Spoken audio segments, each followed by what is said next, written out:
Bonjour et bienvenue aux 12h30 à la une de l'actualité. L'oral du baccalauréat technique 2023 a débuté hier dans les différents centres d'examen. Les candidats se disent confiants et prêts à affronter les épreuves, vous le verrez dans cette édition. Le Soudan enregistre près de 2,5 millions de déplacés réfugiés selon le HCR qui appelle à un élan de solidarité envers ce pays. C'est une période décisive pour les candidats au baccalauréat. Après 9 mois de cours, les oraux ont débuté hier précisément pour le bac technique. Les épreuves prennent fin le 23 juin prochain. Les candidats se disent confiants. Ils étaient en compagnie de nos reporters Abdelaziz Guira et Guy-Michel Ablé. Au lycée technique de Cocody, ce mardi matin, tout est fait prêt pour le démarrage des épreuves orales du baccalauréat. À leur arrivée, les candidats sont tout de suite orientés vers la salle d'attente où ils doivent patienter jusqu'au démarrage des épreuves. Sur place, certains procèdent aux dernières révisions en français et en anglais. Le stress se lit sur les visages, même si les candidats demeurent plutôt confiants. Je me sens stressée, très stressée même en plus. Et puis, je suis pressée aussi de finir les épreuves, au moins de me libérer de l'oral. Oui, je suis confiant parce que je sais qu'avec ce que j'ai appris, je peux m'en sortir très bien. Et quand débutent les épreuves, les candidats sont appelés à se présenter devant les examinateurs. Et puis, voici Nana Kwadjo, Victoria. Voici Nana. Venez, s'il vous plaît. Les échanges pour des impétrants se déroulent plutôt bien. Ce candidat, par exemple, semble convenablement préparé pour l'occasion. Mais pas de quoi impressionner l'examinateur. L'express soumis à notre étude est situé précisément aux pages 65 à 66 du chapitre 10 de l'œuvre intégrale pour le bonheur des mains. Ça depuis déjà timidement et je pense que les élèves sont quand même prêts parce que durant toute la formation, notamment les 9 mois, ils ont quand même appris certaines choses et nous sommes là pour les évaluer. Et nous espérons qu'ils pourront être à la hauteur de l'évaluation. Ce sont plus de 800 candidats qui participent à ces épreuves orales du baccalauréat dans ce centre du lycée technique de Cocody. Tous seront examinés sous le regard vigilant du chef de centre. Ils doivent respecter les consignes qui leur ont été données, ne pas venir avec les portables, il faut avoir la convocation, il faut bien se tenir, il faut respecter les examinateurs. Quand on ne sait pas, on demande pour qu'on vous oriente. Les épreuves orales du baccalauréat technique se tiennent sur toute l'étendue du territoire durant 3 jours à compter de ce mardi 20 juin. Beaucoup de courage et bonne chance aux différents candidats. La saison des pluies en cours trouble le sommeil des populations en général et ceux de Denden dans la commune d'Agtekoubé ne diront pas le contraire.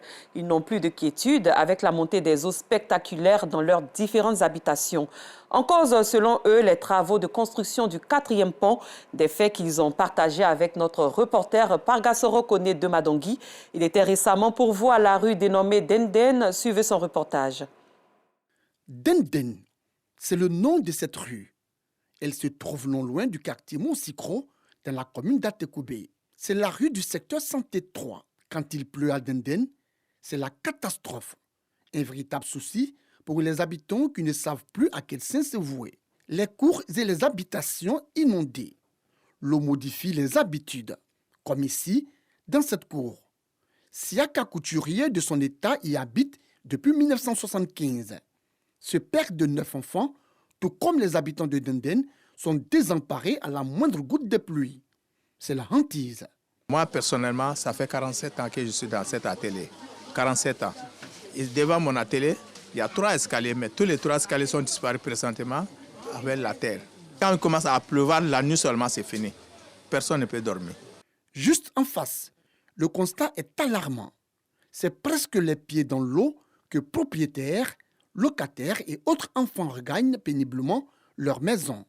La cour étant désespérément impraticable. Si tu es là en bas, ça vaut des sables là, ça pour faire ce là. Comme solution pour faire évacuer l'eau, l'on a recours à une motopompe thermique.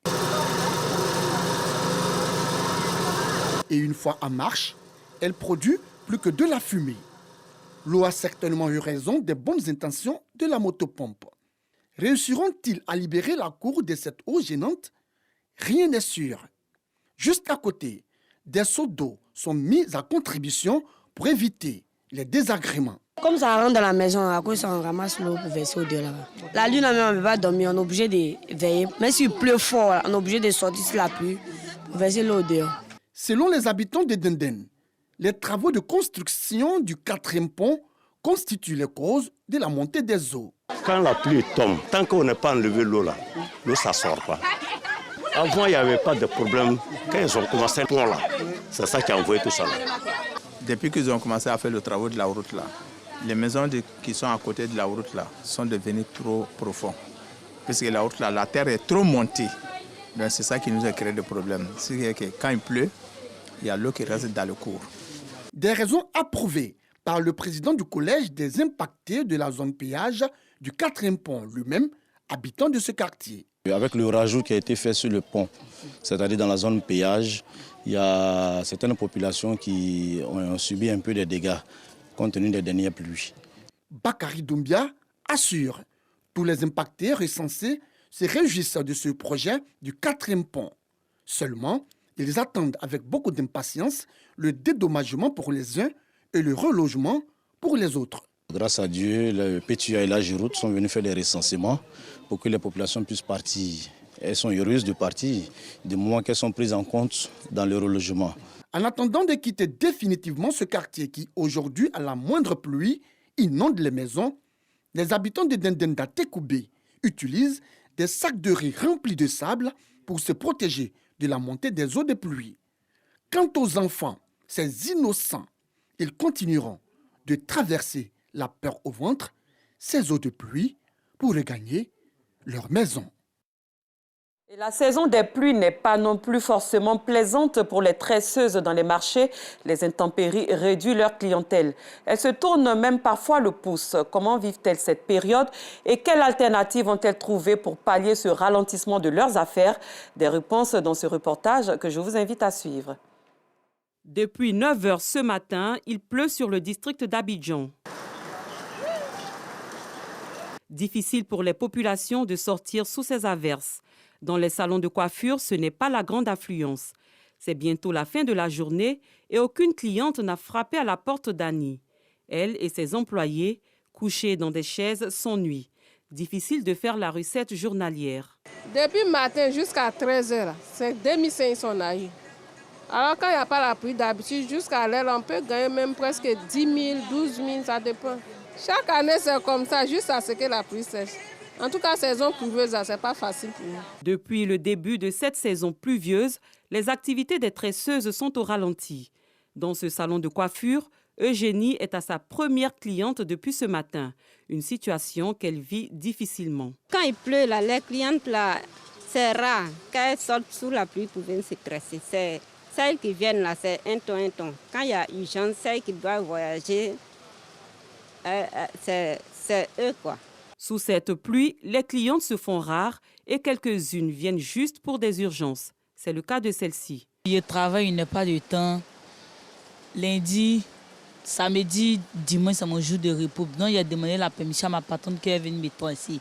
Elle dit lundi, je dois me tracer de tout le possible. C'est-à-dire qu'il vient depuis 7 h. Il a attendu jusqu'à l'appeler. À cause de la pluie, elle ne voulait pas venir. Chez les tresseuses n'ayant pas de salon, le constat est bien différent. Une ambiance inhabituelle. Leur espace est plutôt vide et aucune cliente n'est visible à l'horizon. Personne n'a voulu s'aventurer sous cette pluie qui s'est abattue sur la capitale économique. En attendant la fin de la saison pluvieuse, les tresseuses se contentent de quelques clientes ou trouvent tout simplement d'autres moyens pour amortir les charges. Autre chose à présent, le district d'Abidjan est gangréné depuis des années par un commerce illicite de médicaments pharmaceutiques. Des maladies indésirables telles que l'insuffisance rénale sont malheureusement les conséquences de ce commerce où l'automédication et la mauvaise conservation des médicaments règnent en maître. À qui s'adresse le carton rouge pour le savoir? Suivons ce point d'Abdoulaziz Guira et de Pargassoro Kone de Madongi. Commune d'Abobo. Ici, des commerçants de médicaments de la rue sont présents un peu partout. Des produits qui ne devraient se vendre qu'en pharmacie se retrouvent dans les rues, exposés au soleil. Ces vendeurs ne sont bien évidemment pas pharmaciens, d'où l'illégalité de leur commerce. Ils ignorent tout, absolument tout, de la conservation des médicaments et de leur composition. Ce local en bois, par exemple, fait office de pharmacie en plein cœur de la commune d'Abobo. Ça coûte combien? 800. En tout cas, nous, ça nous arrange. Parce que c'est encore plus moins cher par rapport à la pharmacie. C'est vrai qu'on dit que ce n'est pas bon, mais nous, ça nous arrange. Si tu as mal à la tête, tu sais que c'est ta tête qui te fait mal, tu t'en vas, tu veux un paracétamol. Si tu sais que le mal que tu as là, il y a son médicament là-bas, il n'y a pas de soucis, sans ordonnance, on peut partir s'en procurer là-bas sans problème. Ces images, prises en caméra cachée, montrent l'affluence dans ce lieu qui fait office de pharmacie. Toutes sortes de médicaments sont vendus ici, des comprimés et sirops. Selon les clients, ces médicaments coûtent moins cher ici qu'en pharmacie. C'est que là, on est dans une commune où le Dieu est moins, la population est bon. Donc comment? On va dans la pharmacie, on est parlé moins 5 francs, 2500 francs, 3500 francs. Ici, la différence est moins chère rapidement, moins monter du médicament. Depuis les gens en douce. Donc là, on se rend en douce, on va s'embrouiller dans la pharmacie, on prend un médicament, on prend un chape, non.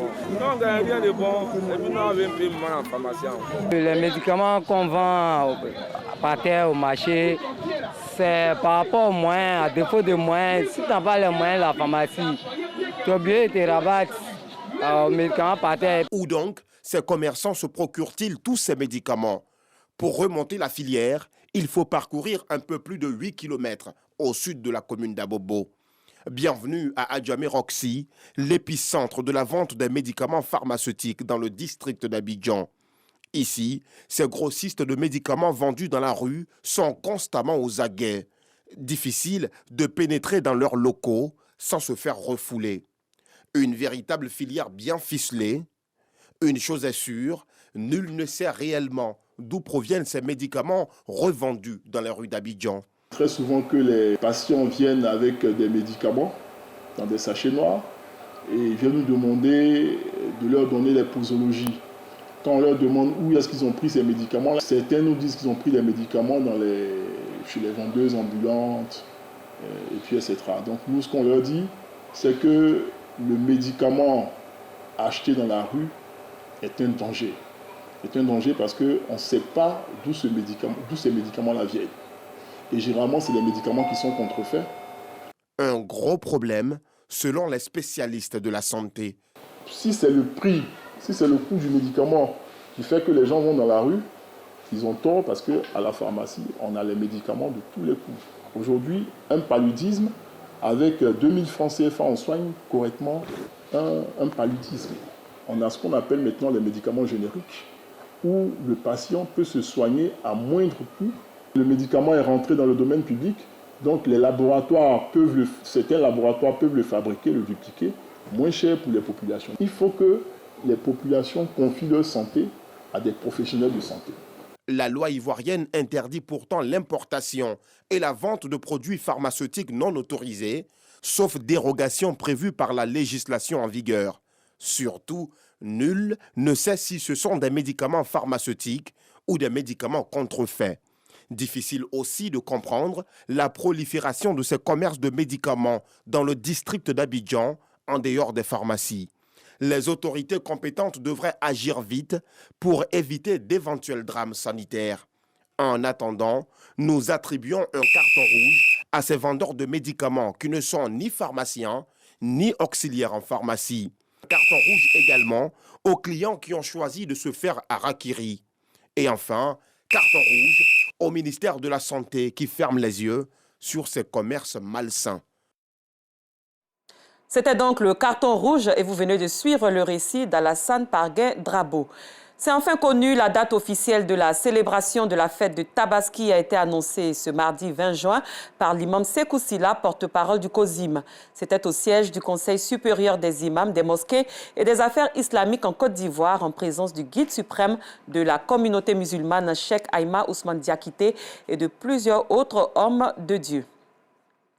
À l'étranger, au Soudan, le nombre de personnes ayant fui les combats dépasse les 500 000 et celui des déplacés dans le pays a atteint 2 millions, selon le haut-commissaire de l'ONU aux réfugiés.